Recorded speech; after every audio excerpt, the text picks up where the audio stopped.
पहले मैं आज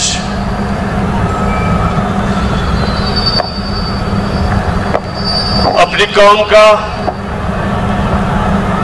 शुक्रिया अदा करता हूं।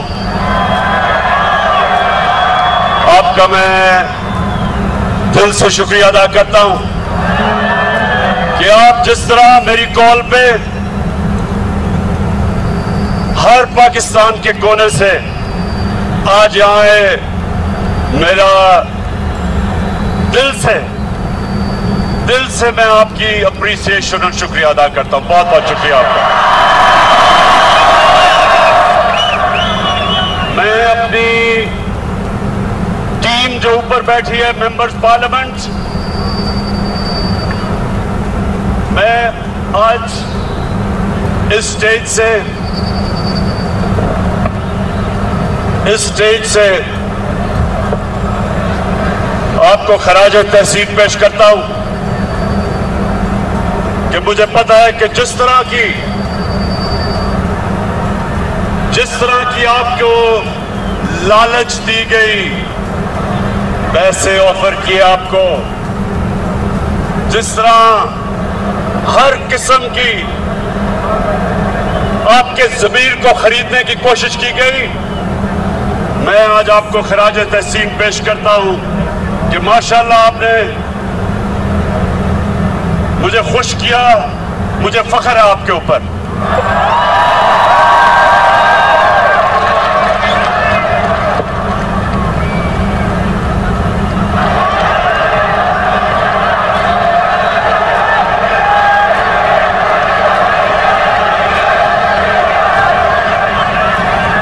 मैं थोड़ी आप खामोशी, क्योंकि मैंने आज आपसे बड़ी अहम बातें करनी है। इतना कई लोग दूर दूर से मेरे पास आए हैं, तो मैं चाहता हूं कि आज आप बड़ी खामोशी से मुझे सुने, क्योंकि मैंने अपनी दिल की आपसे बातें करनी है।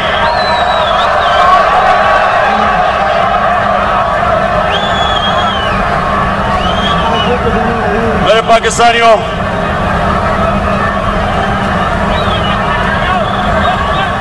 मेरे अजीब बाशऊर पाकिस्तानियों,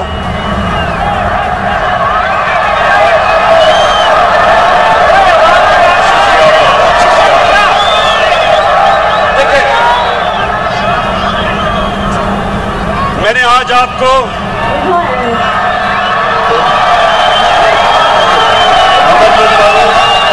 और ये आवाज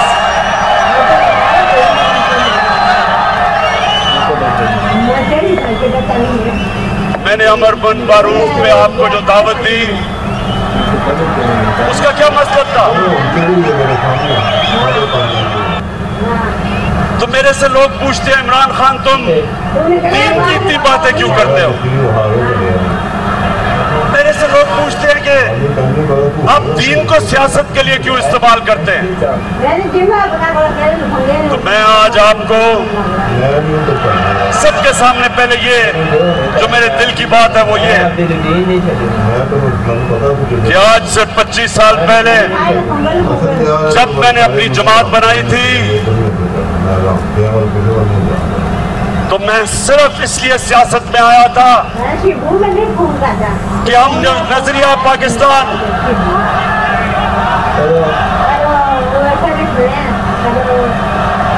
अच्छा मुझे आप पहले हाथ खड़ा करके बताएं कि आपको आवाज आ रही है?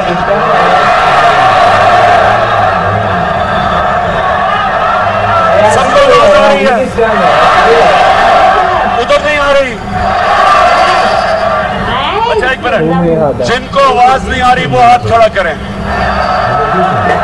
कुछ नहीं,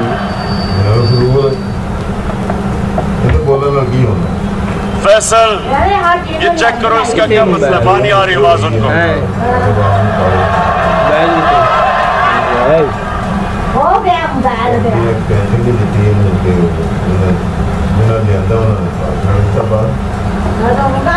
स्पीकर से लोग उतर जाए।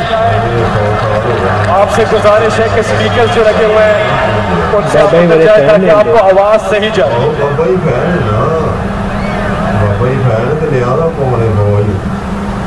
अच्छा आप चेक करो, आवाज आ रही है आपको? नहीं, जिधर आवाज नहीं आ रही उधर हाथ खड़ा करके बताएं। उधर नहीं आ रही। अच्छा मेरी बात सुने, मसला ये हुआ है कि इतना बड़ा जलसा हो गया कि सारे जो हमने इंतजाम किए हुए थे, ना वो लाइटें जल रही और ना आवाज आ रही है, तो थोड़ी देर आपको सब्र करना पड़ेगा। ये ठीक कर रहे हैं सिस्टम की आपको आवाज आए, लेकिन आप पाकिस्तान आवाम तक है। अब थोड़ी खामोशी से सुने मेरी बात, जिनको आवाज आ रही है वो सुने। देखिए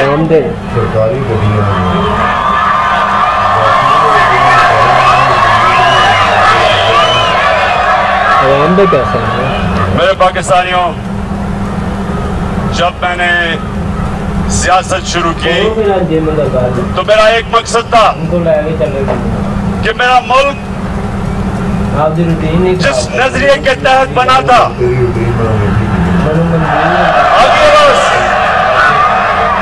करके मेरी आवाज आ गई है। नहीं तो तुमने इतनी मेरी अहम तकरीर आज मिस कर दे रही थी।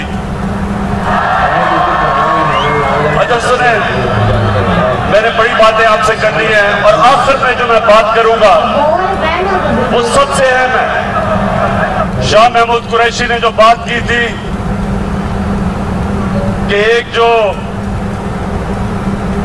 एक बाहर से मुदाखलत हो रही है पाकिस्तान में, उसके ऊपर मैं बाद में बात करूंगा। उससे पहले मेरे पाकिस्तानियों, मैं जो चीज आपने समझनी है कि जब तक हम अपने नजरिए पर नहीं खड़े होंगे पाकिस्तान कौम नहीं बनेंगे। हमें लोगों का हजूम होगा, कौम नजरिए पे बनती है। पता था, मुझे पता कैसे चला? 18 साल की उम्र में बाहर गया, यूनिवर्सिटी बाहर पढ़ी, फिर मैं क्रिकेट खेलता था, आधा साल दुनिया में बाहर फिरता था। तो मैं जो पाकिस्तान के नजरिए पे आया हूं, मेरे पाकिस्तानियों, अपने जाती तजर्बे के ऊपर, और वो क्या था, जैसे जैसे मुझे दीन की समझ आनी शुरू हुई तो मुझे एक चीज मेरे ज़हन पे आई कि जो अल्लाह मुसलमानों को कहता है, जो हमारे नबी सल्लल्लाहु अलैहि वसल्लम ने मदीना में लाया था, वो पाकिस्तान में तो नजर नहीं आ रहा, लेकिन वो मगरबी दुनिया में मुझे नजर आ रहा था।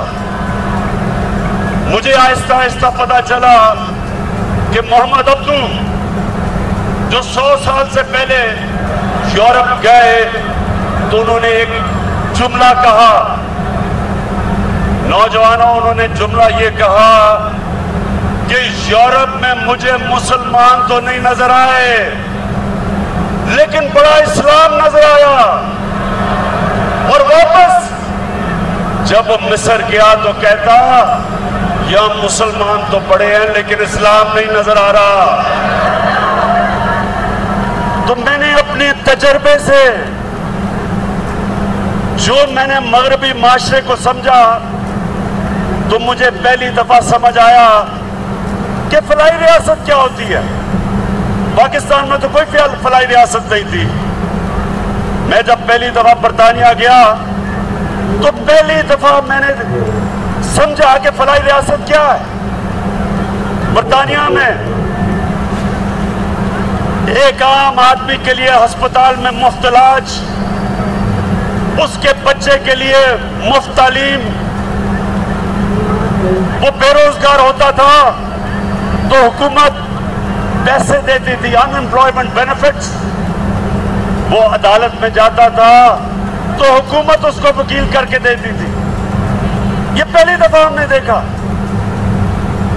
और यही मेरे नबी सल्लल्लाहु अलैहि वसल्लम ने मदीना की रियासत में दुनिया की तारीख की पहली फलाई रियासत बनाई थी, जिधर पहली दफा रियासत ने जिम्मेदारी ली थी अपने बेवों की, यतीमों की, गरीबों की, बूढ़ों की, मजदूरों की।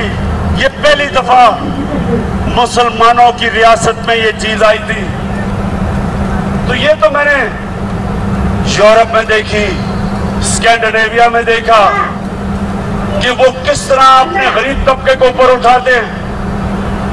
और हाल ही में चाइना में देखा कि पिछले 30 साल में चाइना ने 70 करोड़ लोगों को गुर्बत से निकाला।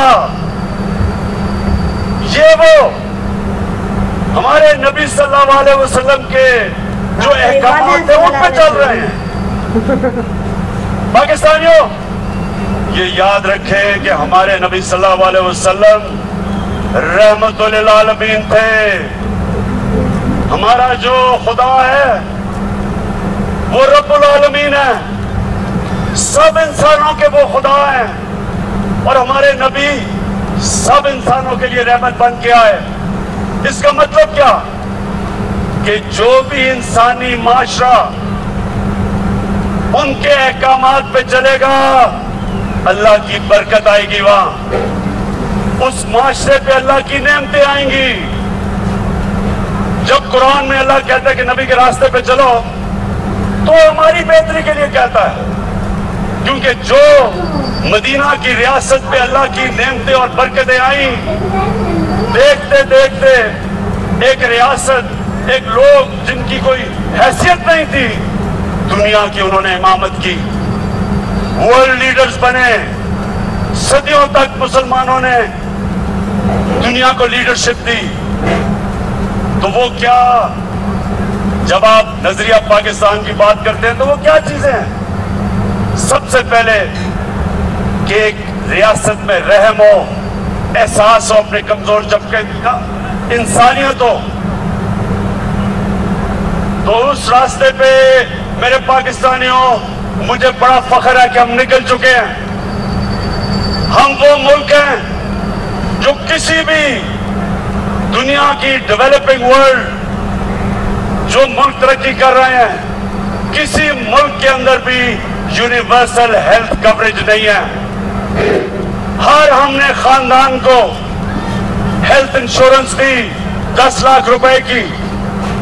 ये हमने अपने नबी की सुन्नत पर चल के, एक आम आदमी जिसके पास पैसे नहीं,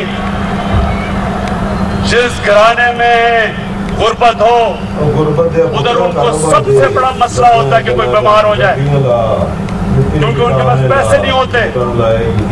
तो मेरे पाकिस्तानियों, मुझे फख्र है आज कि पाकिस्तान में वो हम हेल्थ इंश्योरेंस लेके आए हैं कि गरीब से गरीब आदमी एक प्राइवेट हॉस्पिटल में अपना जाके इलाज करवा सकता है, जिधर वो सोच भी नहीं सकता था पहले, तसव्वुर भी नहीं था।